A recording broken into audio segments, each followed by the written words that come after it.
Kerajaan Sarawak menegaskan keperluan mendesak untuk memperkukuh perlindungan data dalam era digital yang berkembang pesat, khususnya dengan kemunculan teknologi kecerdasan buatan atau AI. Premier Sarawak Dato' Petinggi Tan Sri Abang Johari Tun Openg berkata, transformasi digital yang dimulakan sejak 2017 telah membawa banyak manfaat, namun turut hadir dengan risiko yang perlu ditangani secara serius. Menurutnya, penggunaan data perlu dikawal dengan baik bagi mengelakkan penyalahgunaan yang boleh memberi kesan buruk kepada individu dan masyarakat.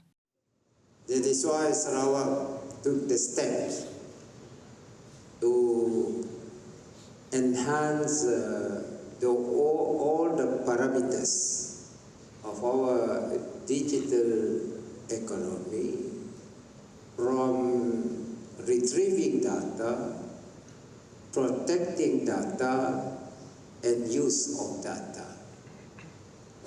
The key here is use of data, because USE, you can add MIS, misuse of data.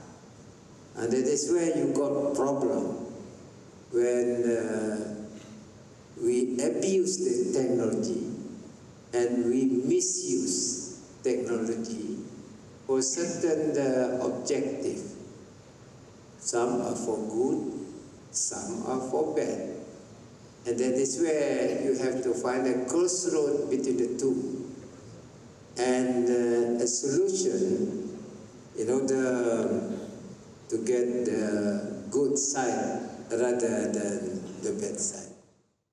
Beliau berkata demikian ketika berucap pada ucaptama penutupan Persidangan Antarabangsa Protect Sarawak 2026 di Kuching pada Rabu. Mengulas lanjut, Abang Johari berkata, perkembangan AI yang begitu pantas termasuk generatif dan genetik AI menuntut tahap perlindungan data yang lebih tinggi, terutamanya melibatkan data sensitif seperti maklumat kesihatan.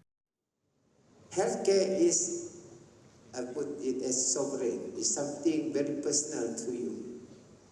And that data on you must be protected. I do not want people to know about me because it's personal. But people can retrieve them if there is no insulation on your data.